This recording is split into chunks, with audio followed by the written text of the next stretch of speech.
So I'm here with Pierre, and we're talking about multifamily. So Pierre, Yep. you're an author. You have a really, really successful book. Yep. What I wanted to ask you quickly is, what are the 5 things that any investor that is looking to buy multifamily should be looking out for? What are the 5 things to watch out for when you're purchasing multifamily property?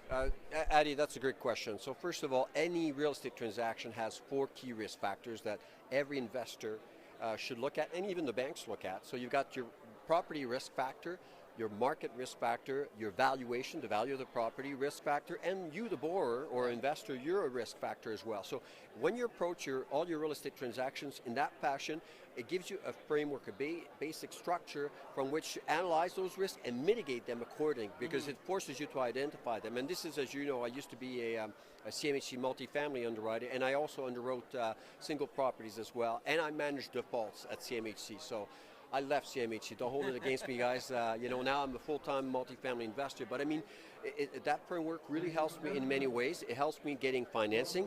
It also helps me raising capital, right? Because I can show my investors or my banker, I've done my homework, I've analyzed these risks. So let's talk about a few of these risks and some details. But the property risk factor is obviously the property condition.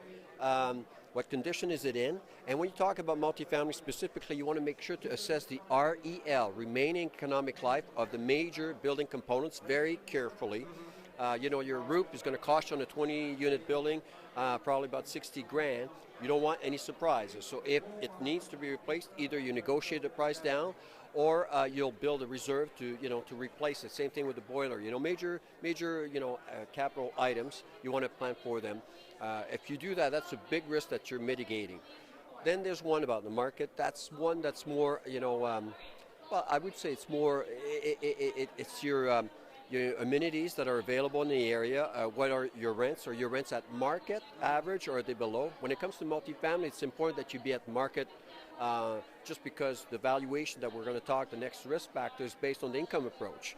So if your rents are below market, you're shortchanging yourself. Your property is not at full market value, right? So if you're purchasing, you want it to be below, so you buy it cheaper. I was telling you about my 2 home runs the last 10 months. Yeah, ideally, right? People that don't necessarily run their buildings like a business. And so that's exactly what you want. You go in, you buy it under market, because the rents are not at market level, and then you benefit from the equity creation, and you can do an equity takeout. So that's what you want. So that's the market. Be aware of where your rents are in the specific subject property in relationship to the marketplace. If they're higher, why? You've got to be able to justify these things, okay? Then the valuation. So obviously you want to make sure that it's in line with current transactions in the marketplace. The cap rate for which you're buying the property at should be in line with recent comparable sales in the marketplace. You also use the comparison approach a little bit in terms of what amenities that specific building has, and so on. And then you, the borrower, right? The borrower, you're a risk factor. If you approach it this way, and when you go to the bank, they realize you know what you're doing, and you come prepared. You preempt issues with your banker as well as your investors. But in terms of qualifying as a borrower, the risk factor, well, first of all, your income contrary to small rental properties 1 to 4 units does not matter. As long as the property cash flows on its own, you can continue to buy apartment buildings, because your credit never gets maxed out.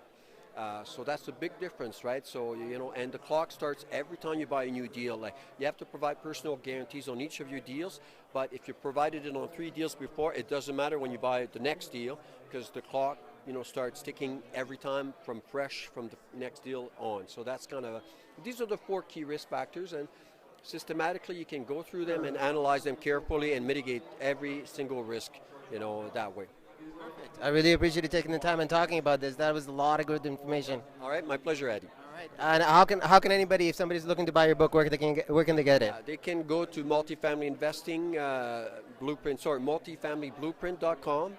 There's also an ebook that they can get free at multifamilyinvestingcanada.com, and it's 5 key consideration you need to have before venturing into buying an apartment building. Perfect. I'll have the link posted underneath the video. Thank you very much for taking the time with me. My pleasure, Eddie. Take care.